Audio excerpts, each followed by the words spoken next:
Happy New Year! Welcome back. We hope you had a wonderful Christmas. For any of you who don't know us, my name's Anna. I'm Matt. And Benji. And you are really, really welcome to Family Together Time at New Life Church. We meet for 15 minutes every week, and this is a time for all ages, doesn't matter how old you are, to connect with each other. I know it's tricky to do online, but connect with each other a little bit, connect with God, and to learn some tools and some skills which can help us throughout the rest of the week. Because we know this is a teeny tiny part of your week, but you, the parents and carers, whoever's at home, you have loads of time with your children and with your families, and it's in the everyday normal times that we get to know God, that we learn about him, and that we just figure out what relationship with him looks like. We're going to start off with a little bit of an activity. I would love you to grab some cups. If you have any cups in your house that are not breakable, so plastic ones or disposable ones, don't use your parents' fine china mugs, please. But I would love you using just cups to see how tall a tower you can make. Ready, set, go!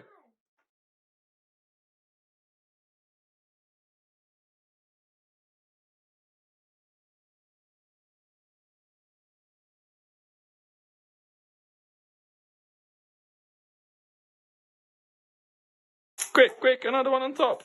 Yay, well done. Now let's finish this tower. That's it. I was doing it bigger.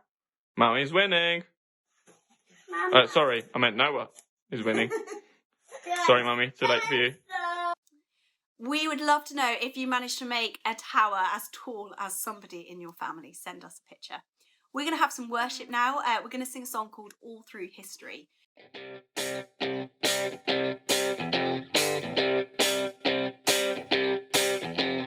Noah built the most enormous boat that kept the birds and animals afloat. The Lord was good, the Lord was strong, and Noah lived his life for him.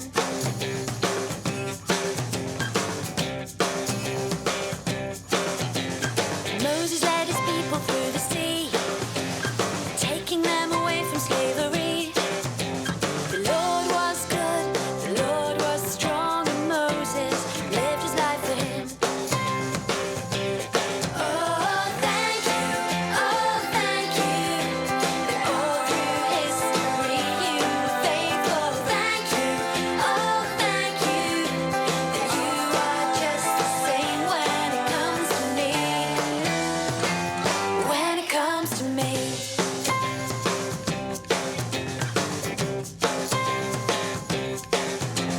David fought Goliath and he won. A humble shepherd boy became a king. The Lord was good, the Lord was strong, and David lived his life for him. Daniel was inside a lion's den, but God brought him to safety once again. The Lord was good, the Lord was strong, and Daniel lived his life for him. Oh, thank you, that all through history you were faithful. Thank you, that you are just the same when it comes to me. When it comes to me. Okay, guys, who thinks they have an amazing memory? I'm going to ask you some questions, and I want you to type the answers in the comments or just share them with the people who you're watching with. So first of all, what did you have for breakfast 3 weeks ago last Monday? You might be able to do this if you always have the same thing for breakfast. And what colour socks did you wear last time you were on a plane?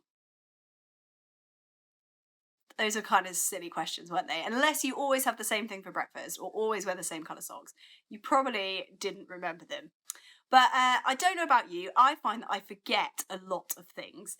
Doesn't matter how many to-do lists I make, how many reminders I set on my phone, there are always things that slip my mind. And we're going to explore a story today that kind of shows that God knows that. He knows that sometimes we forget things, we can be a bit forgetful. And he's got a way of helping us to remember who he is and what he's done. This story comes from Joshua chapter 3-4 and is about a man named Joshua. Now, there are some actions that I'd like you to join in with. So every time you hear Joshua, I would like you to stand up and put your hands on your hips. So that's what we're going to do for Joshua. For God's special people, every time you hear those words, I want you to point to as many different people as you can in the room. When you hear river, I would like you to make a river noise. And when you hear priest, I would like you to put a priest's hat on, like this. There was once a man called Joshua, and he was leading some of God's special people. God's special people, did you get that one? Into a new land. God's special people were carrying with them the Ark of the Covenant. It's like a sort of special treasure box that they had with them. This was important to God and the people. And the people's job was to follow it. But as they were travelling, they came across a problem. A river. The river, Jordan, and the people needed to get to the other side. Now, this wasn't a small river that you could put your wellies on and splash about. The Bible tells us that it was actually flooded because it was harvest season. But Joshua and God's special people needed to get across it so that they could get to where they were going. But God's special people were told that when they saw the priests carrying the ark, they had to follow it. Then Joshua told them, "Get yourselves ready, for tomorrow the Lord will do amazing things among you." The next day, the priests took the Ark of the Covenant, and God's special people followed just like they were told to. As soon as the priests dipped their toes into the river, remember the action for river? The waters downstream stopped flowing, and it all piled up in a great heap. The priests who were holding the Ark of the Covenant stopped in the middle of the river on dry land, while all of God's special people passed. What an amazing event! God stopped a huge, massive, flowing river so that his special people could get through. How could anyone ever have forgotten about that? But you see, God knows that we forget. God knew that his special people, after time, would forget about this amazing event, forget what God had done.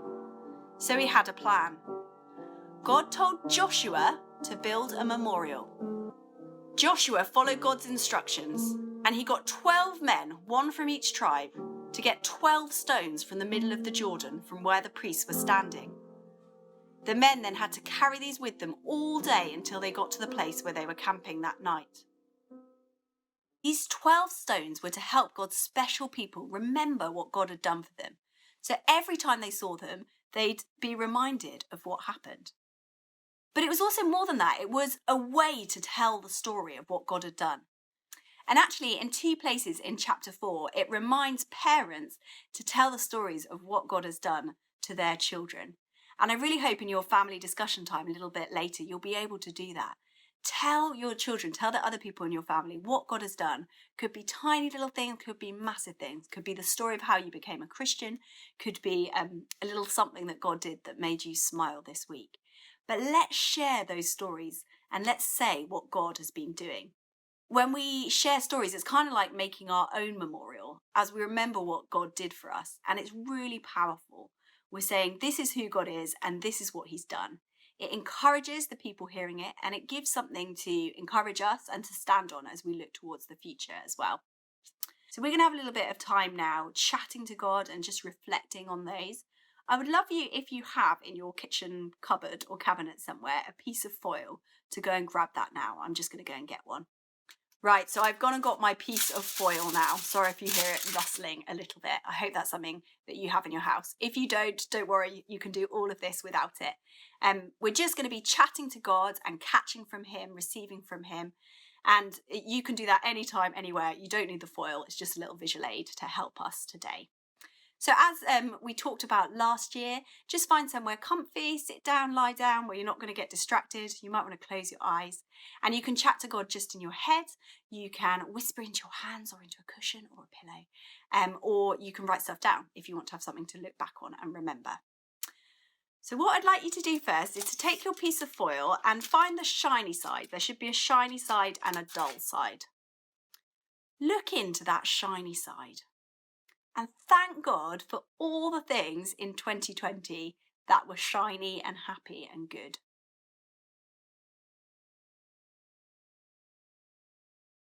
Some of you will think of loads and loads. Some of you might have to try a bit harder to think of what those were. We know it was a tough year for a lot of people.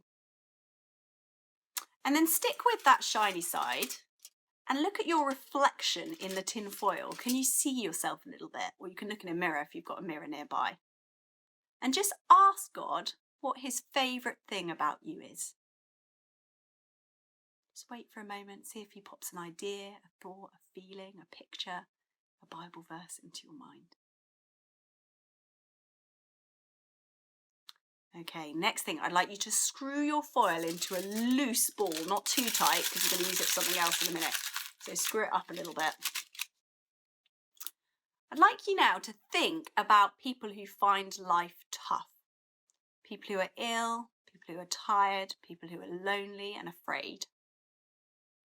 Just see, God might put a particular sort of people or a particular person into your head. And just ask God to help them now.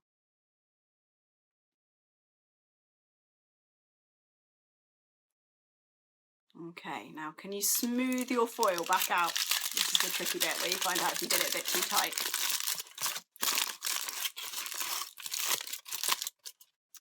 And now I'd like you to thank God for people who help others. So we can think of all our key workers this year, anyone involved in the health service, the people who do all sorts of things behind the scenes, like collect our bins, the teachers, and lots of people who work in schools, in education. Think about the people who help us, and when things are a little bit scrumpled up, come and help us out. And I'd just like you to thank God for them and to ask God to help them as well.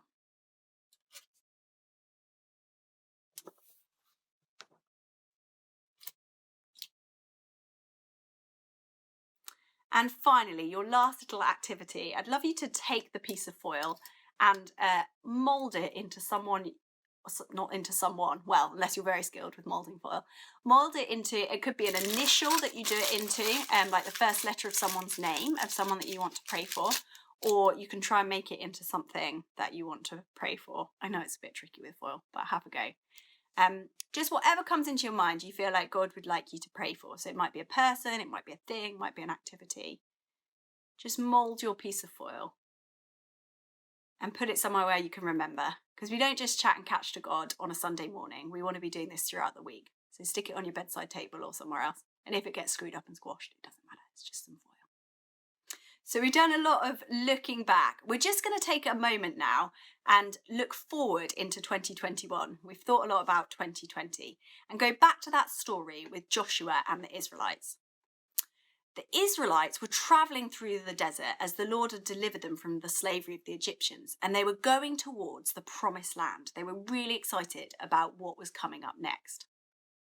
I wonder, as we go into 2021, if we are still believing and standing in the promises of what God has said will happen, or whether we feel like we're walking round and round in the wilderness and we're never going to get there. We've sort of forgotten those things because it's been a long time.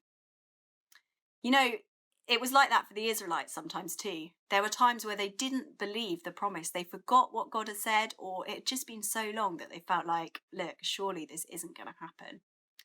And what happened was, because of that, they ended up wandering around for 40 years. And actually, it wasn't those first people who got to go into the promised land. It was their sons and daughters, because it was nearly 40 years later. And there are promises on each of our lives as well, aren't there? There are things that God has said generally that are in the Bible, and there are specific words and things that have been spoken over us and promised to us. And God promises to transform us, to make us more like him, and to use us to transform the world around us as well. But in seasons of desert times and uncertainty, where we can't see the promise, we can forget that and, just feel like it's not going to happen. So for your activity this week, I would love you to get a piece of paper and write on it a promise. I'm going to give some suggestions of some promises from the Bible.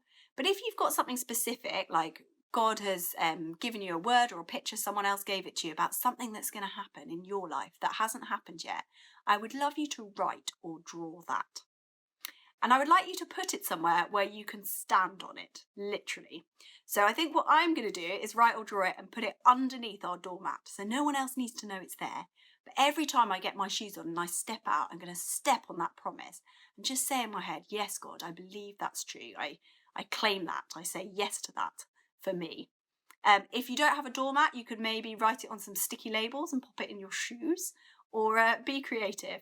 But somewhere where you're going to see it and stand on it and be like, yes, I believe in that and that is what's going to happen, would be amazing. I am so excited about 2021, what God's going to do in you and in your family. So let's be expectant and excited. Hey YouTube, thanks so much for checking us out today. Here are 3 ways you can take a next step with us. 1, find out more about who Jesus is. 2, connecting with our community online. And 3, help continue our mission by supporting us through giving. All you need to do is click on the link in the description. We hope you're enjoying all our content, and if you want more, hit that subscribe button.